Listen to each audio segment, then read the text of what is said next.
Hello everyone, welcome back to my channel and I hope that you're all doing very well. So in today's video, we'll be discussing Unit 2 of Literature and Cinema, that is Origin of Cinema as a New Form of Art.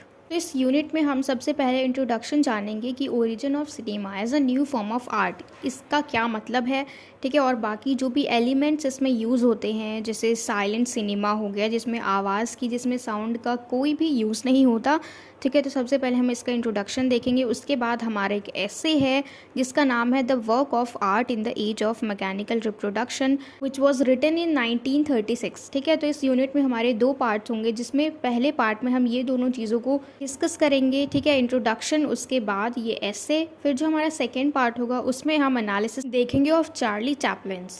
इस unit में हमारा सबसे पहला topic है first part का, origin of cinema as a new form of art.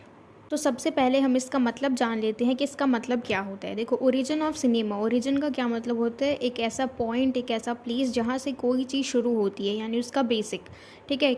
कहीं से कोई भी चीज़ शुरू होती है तो हम उसको कहते हैं ओरिजिन। तो ओरिजिन ऑफ सिनेमा का क्या मतलब है, जहाँ से कोई भी सिनेमा जो है वो बनती है, वो बनाई जाती है या फिर वो शुरू होती है, ठीक है, किसी भी एलिमेंट को यूज़ करके। एलिमेंट्स हम कह सकते हैं सिनेमा, जैसे नैरेटिव हो गई, एडिटिंग, साउंड, ये सारी चीज़ें, ठीक है। तो इनकी हेल्प से अगर कोई सिनेमा बनती है तो हम उसको क्या कहेंगे, ओरिजिन।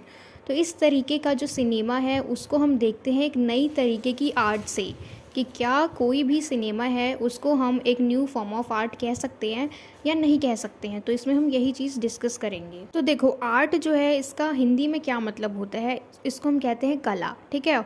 जैसे कि हम अपनी जो भी हमारी इमेजिनेशन होती है, जो भी हमारे दिमाग में चल रहा होता है, उसको हम विजुअल तरीके से किसी चीज़ पे बनाते हैं, पेंटिंग के थ्रू, या फिर हम इसकी मूर्ति बनाते हैं स्कल्पचर्स के थ्रू, ठीक है। तो जैसे कि मतलब किसी भी तरीके से हम उस आर्ट को रिप्रेजेंट करते हैं कि हमारे दिमाग में जो क्रिएटिविटी है वो हमने बना दी पेंटिंग के थ्रू या फिर किसी भी मूर्ति के थ्रू, स्कल्पचर्स के थ्रू, ठीक है।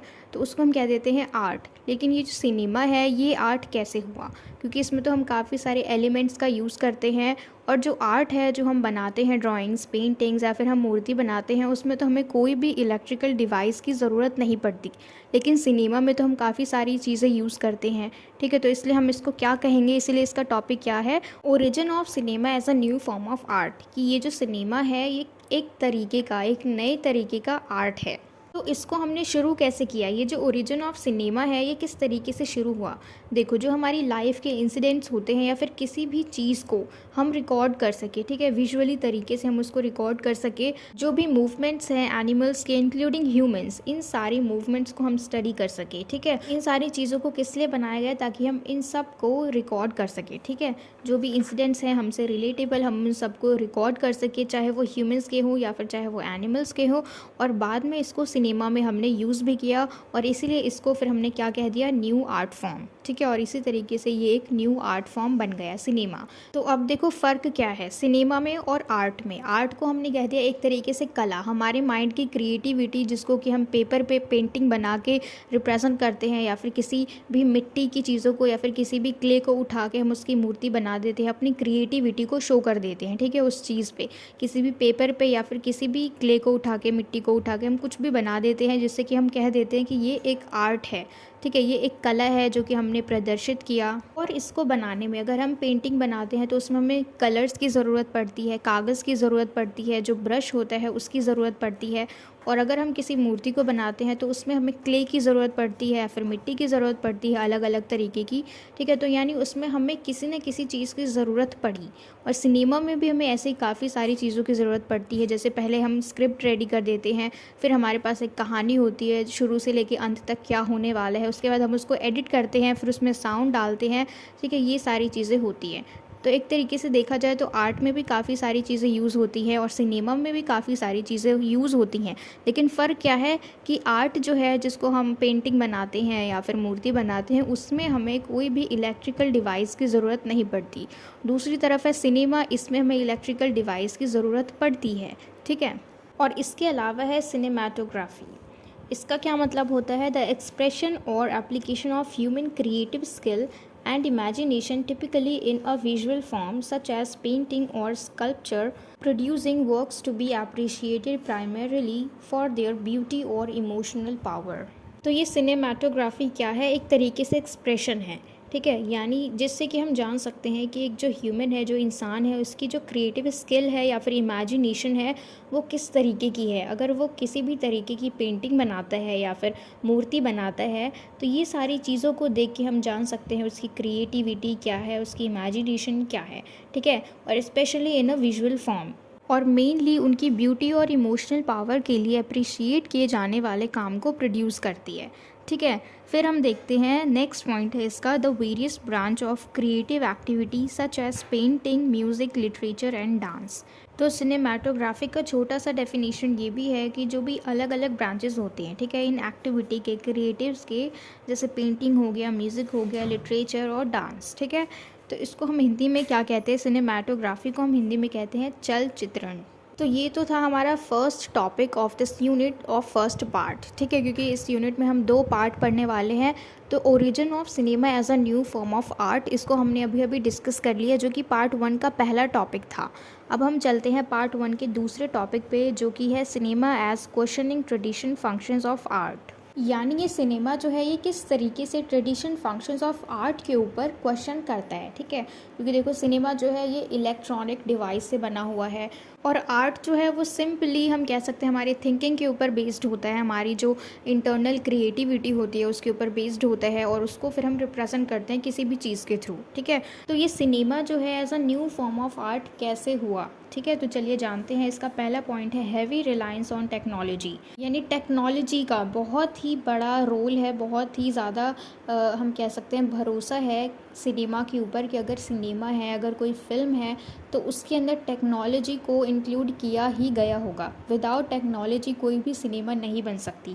हैवी रिलायंस ऑन टेक्नोलॉजी यानी बहुत ही ज़्यादा हैवीली तरीके से टेक्नोलॉजी के ऊपर ये जो सिनेमा है ये पूरी तरीके से बेस्ड है। हम कह सकते हैं कि सिनेमा जो है ये टेक्नोलॉजी के ऊपर ही डिपेंड है, ठीक है। देखो जो सिनेमा है उसका बहुत ही ज़्यादा हैवी रिलायंस है टेक्नोलॉजी के ऊपर, इसलिए सिनेमा को पहले आर्ट नहीं माना जाता था, ठीक है। दोनों बिल्कुल अलग है क्योंकि आर्ट में काफ़ी सारे डिफरेंसेस है और सिनेमा में भी इन दोनों में काफ़ी सारे डिफरेंसेस है अगर हम आपस में इनको मिलाएं तो।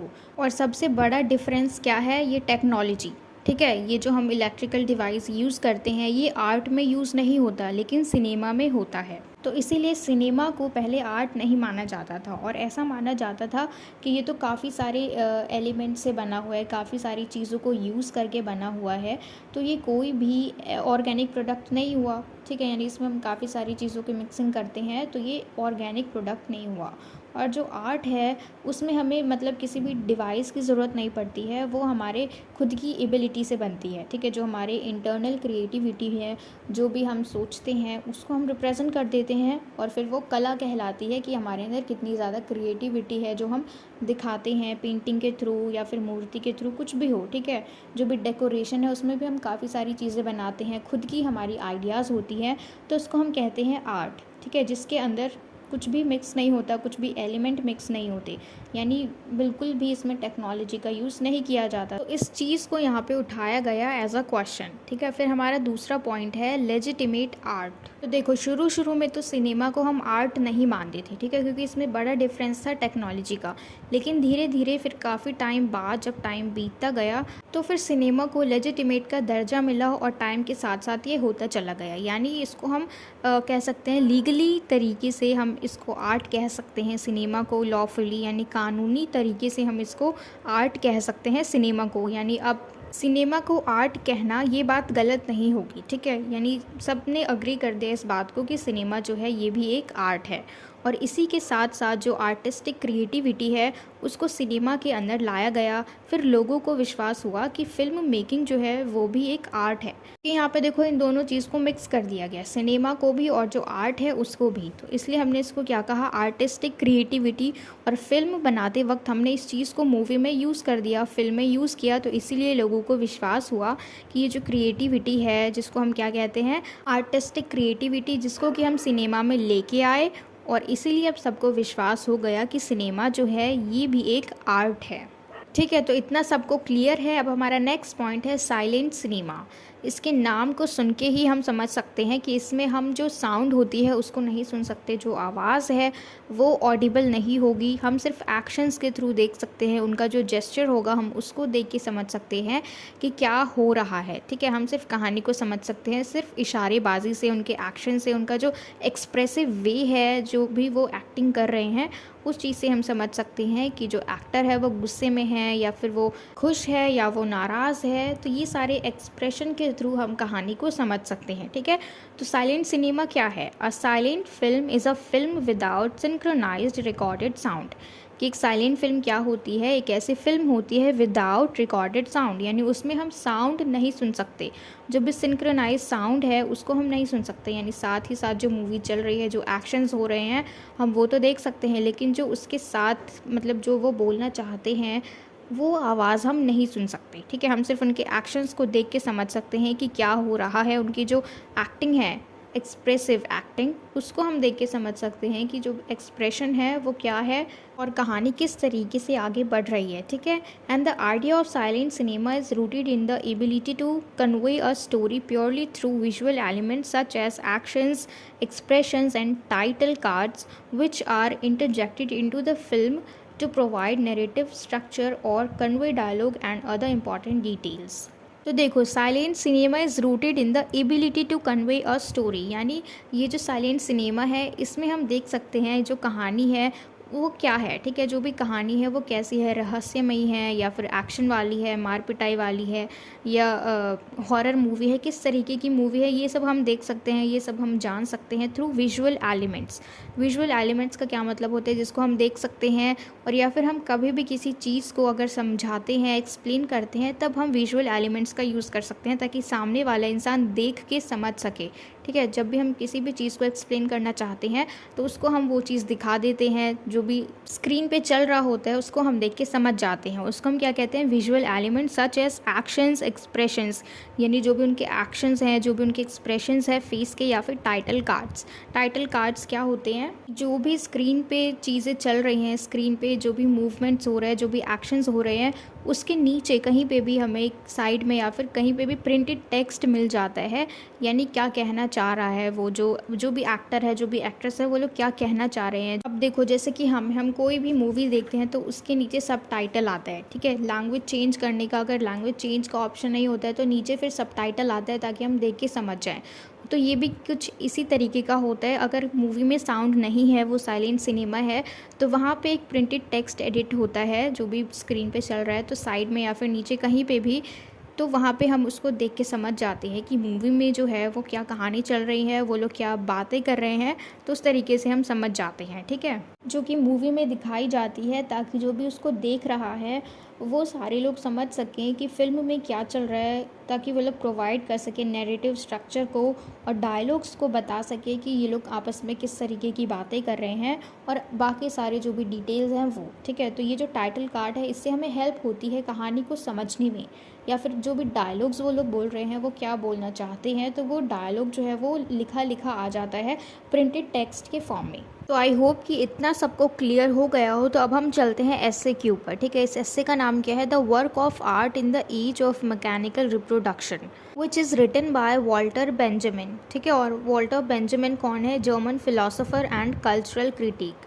तो इस एस्से का जो पहला टॉपिक है वो हमारा है mechanical reproduction from the original to copy and the withering of the art work's aura. तो इसमें देखो, सिंपल सी बेसिक सी चीज़ हमें समझनी है कि इसमें क्या बताया गया है कि सिनेमा जो है उसको हम मैकेनिकल रिप्रोडक्शन के नज़रिए से देखते हैं, ठीक है। कि यानी अगर सिनेमा है तो ये मैकेनिकली ही सब कुछ किया गया होगा, ठीक है, और ये टेक्नोलॉजी के ऊपर बेस्ड है। अब देखो, आर्ट वर्क जो है उसमें हम क्या सोचते हैं कि अगर हम आसान भाषा में देखें आर्ट, तो इसका मतलब होता है कला, ठीक है, जिससे कि हम अपनी सोच से नई नई चीज़ों को बनाते हैं। तो यही सेम चीज़ हम सिनेमा में भी कर सकते हैं। अब ज़रूरी थोड़ी है कि अगर सिनेमा है तो उसके अंदर हम टेक्नोलॉजी का यूज़ कर रहे हैं, मैकेनिकली हम उसको बना रहे हैं, ठीक है। जिस भी तरीके से हम उसको प्रोड्यूस करते हैं, मूवीज़ को, फिल्म्स को, ठीक है, लेकिन जिस तरीके से हम आर्ट में नई नई चीज़ों को बताते हैं, नई नई चीज़ों को बनाते हैं, क्रिएटिविटी लाते हैं, उसी तरीके से हम इन टेक्नोलॉजीज़ को यूज़ करके भी कोई नई चीज़ बना सकते हैं। कुछ भी नया कर सकते हैं, तो उसमें भी तो एक आर्ट ही है, ठीक है। क्योंकि देखो, अगर हम नॉर्मली आर्ट की बात करते हैं जो कि हम अपने हाथों से बनाते हैं, उसमें कोई भी इलेक्ट्रिकल डिवाइस का हम यूज़ नहीं करते, ठीक है, लेकिन उसमें हम अपनी नई नई सोच से कुछ भी नई चीज़ को बनाते हैं। तो उसी तरीके से हम सिनेमा की बात करें तो उसमें हम टेक्नोलॉजी के यूज़ से कुछ नया क्रिएट कर सकते हैं, तो वो भी तो एक आर्ट ही है। लेकिन यहाँ पे हम बात करते हैं मैकेनिकल रिप्रोडक्शन की, जिसकी वजह से कॉपीज़ जो है वो बहुत ज़्यादा बन जाते हैं। यानी कोई एक चीज़ जो है, मतलब देख लेते हैं, जैसे कि हम एग्जांपल लेते हैं, कोई एक मूवी है, ठीक है, वो ओरिजिनल है, लेकिन हम देखते हैं कि काफ़ी सारी मूवीज़ में वही कहानी है, सिर्फ एक्टर्स बदल दिए जाते हैं, किरदार बदल दिए जाते हैं, लेकिन वही कहानी जो है वो रिपीट होती रहती है। तो समझना मुश्किल हो जाता है, पहचानना मुश्किल हो जाता है कि ओरिजिनल कौन सा है और डुप्लीकेट कौन सा है।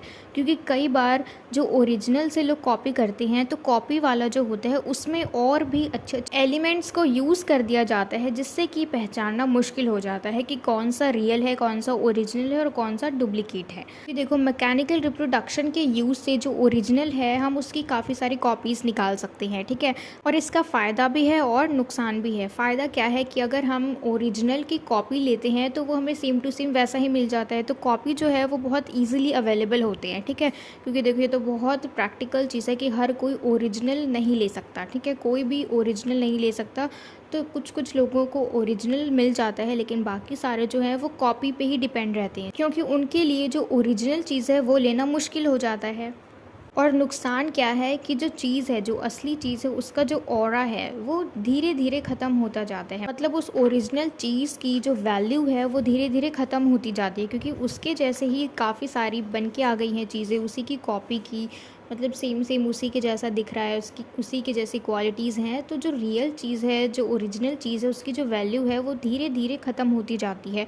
और ऐसे में जो ऑथर है, जिसने वो कहानी लिखी है, जिसने वो बुक लिखी है, या फिर जो प्रोड्यूसर है जिसने मूवी बनाई है, तो उनकी जो वैल्यू है वो धीरे धीरे कम होने लग जाती है, धीरे धीरे घटने लग जाती है। तो यहाँ पे हम कह सकते हैं सेम सेम बट डिफरेंट, क्योंकि जो ओरिजिनल है उसी की तरह सेम बना दिया कॉपी करके काफ़ी सारी, है ना। लेकिन जो ओरिजिनल है उसकी वैल्यू हमेशा अलग ही रहती है, वो हमेशा स्पेशल ही रहता है। तो इस एस्से का हमारा दूसरा टॉपिक है the film's distinctiveness as an art form, the stage actor and the screen actor. तो इसमें हमें देखो दो चीज़ को समझना है कि जो स्टेज एक्टर है वो क्या होते हैं और जो स्क्रीन एक्टर है वो क्या होते हैं। तो स्टेज एक्टर क्या है? Where actors perform live to their audience.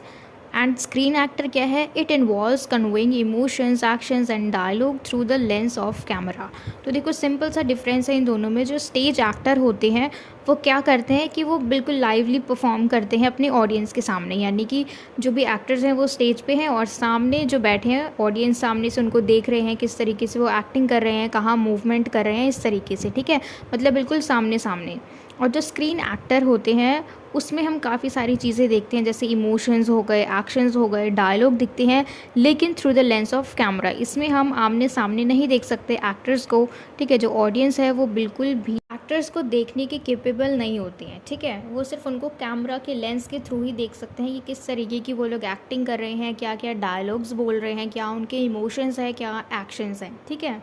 अब हम चलते हैं इस एस्से के थर्ड टॉपिक पे, जो कि है the film and psycho analysis, ठीक है। इसके नाम से ही हम जान सकते हैं psycho analysis, it is a method of treating mental illness, कि ये एक तरीके का मेथड है जिससे कि हम मेंटल इलनेस को ठीक कर सकते हैं, यानी दिमागी हालत जिनका ख़राब होता है उसको हम ठीक कर सकते हैं, ठीक है। क्योंकि जो भी आर्ट फॉर्म्स होते हैं वो हमें सोचने की क्षमता देते हैं, क्योंकि जब भी हम कोई नई चीज़ देखते हैं तो हमें हमारे दिमाग में उसको देख के काफ़ी सारे आइडियाज़ आते हैं कि हाँ ये ऐसे हुआ, लेकिन इसके अलावा ये ऐसे भी हो सकता था।